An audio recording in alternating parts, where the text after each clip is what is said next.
Chair now recognizes Representative Crane for his 5 minutes of questioning. Mr. Cuccinelli, would you like to finish your thoughts? Your Since first it's my time. responsibility leading a law enforcement agency is the protection of your agents.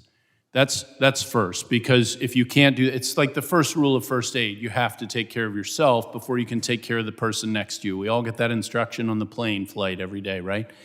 And that applies at an agency level as well. I cannot remember a time in my adult lifetime where one specific law enforcement agency was so personally targeted as ICE agents are being targeted today, including by members of this body. By members of this body who are willing to put at risk law enforcement officers that work for the federal government they are part of.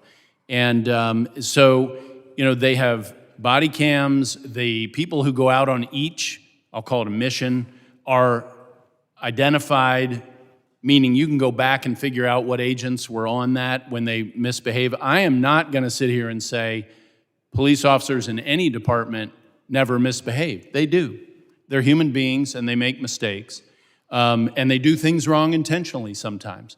I'm not going to say ICE agents do that. That didn't happen while I was a deputy secretary. And if you're not willing to protect your own agents, whether it's the Capitol Police or whether it's ICE, then you have no business sending them out on the street. That's immoral.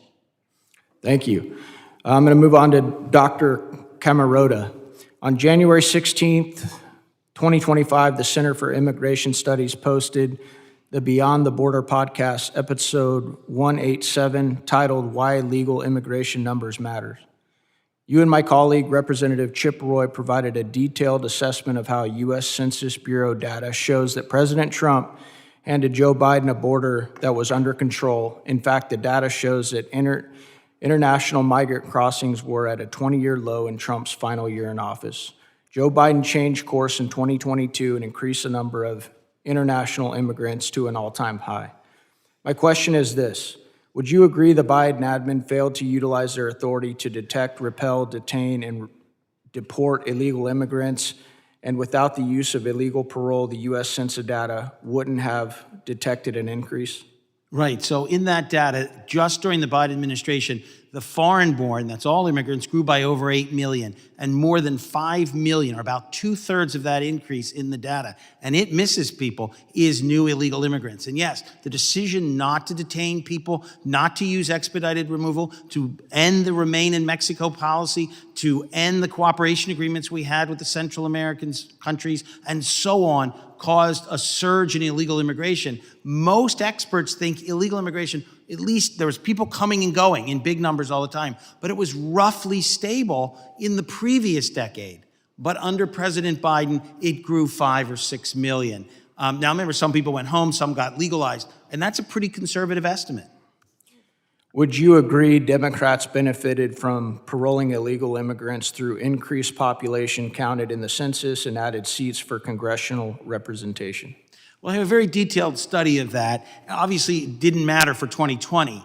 It is true that as a general proposition that the arrival of immigrants in Democratic leading states tend to help Democrats. Also, the other big thing it does, it creates districts with relatively few citizens because the district lines are drawn based on total population. And those districts with relatively few American citizens do vote overwhelmingly Democratic, but that doesn't mean the illegals are voting or that the non-citizens are voting. It's just the people who live around them are very much Democratic. But it does increase Democratic representation, while the districts that are overwhelmingly comprised of American citizens tend to vote overwhelmingly Republican. So yes, there is a political dimension here.